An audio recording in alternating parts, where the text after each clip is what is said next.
آگے بڑھیں گے اور خبر شامل کر لیں گے نواب شاہ سے۔ کبیر عوام کی رپورٹ کے مطابق جہاں پر ایک اجلاس منعقد کیا گیا، وزیر اعلیٰ سندھ سید مراد علی شاہ کی زیر صدارت شہید بینظیر آباد ڈویژن کے منتخب نمائندوں کا ایک اجلاس نواب شاہ کے مقامی بینکویٹ میں منعقد ہوا، جس میں پیپلز پارٹی سندھ کے صدر نثار احمد کھوڑو، صوبائی وزراء شرجیل انعام میمن، ڈاکٹر عذرا افضل، ناصر حسین شاذ، سعید غنی، جام خان شورو، حاجی علی حسن زرداری، شاہد تھیم، سینئر قرۃ العین مری، MNA سید ابرار شاہ، MPA Mukesh Kumar Chawla, Chaudhry Javed Arain, Ghulam Qadir Chandio, Salahuddin Junejo, commissioner Syed Muhammad Sajjad Haider, DIG Pervez Ahmed Chandio, deputy commissioner Shahryar Gul Memon, deputy commissioner Naushahro Feroze Arsalan Saleem کے علاوہ پارٹی کے ڈویژنل صدر اور پارٹی کارکنان کی بڑی تعداد نے شرکت کی۔ اس موقع پر اجلاس سے خطاب کرتے ہوئے وزیر اعلیٰ سندھ سید مراد علی شاہ نے کہا ہے کہ چیئرمین بلاول بھٹو زرداری کی ہدایت پر آج پارٹی کارکنان کے ساتھ مشاورتی اجلاس کرنے آیا ہوں۔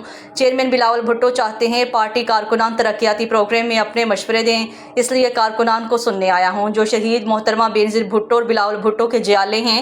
وزیر اعلیٰ سندھ نے مزید کہا کہ شہید بینظیر ڈویژن کے کارکن صدر آصف علی زرداری ڈویژن کی ترقی چاہتے ہیں۔ سندھ کی ترقی میں مقامی سطح پر مشاورت صوبے کی ترقی کے ضامن ہوگی۔ گزشتہ 4 ادوار سے صوبے میں بڑے پیمانے پر ترقیاتی کام کروائے ہیں۔ جو ترقیاتی کام ہو چکے ہیں ان کو عوام کی امانت سمجھ کر ہم سب کو سنبھالنا ہے۔ انہوں نے مزید کہا سب کا فرض ہے کہ اپنے اسکولوں اور اسپتالوں کو اچھے طریقے سے چلوانے میں اپنا کردار ادا کریں۔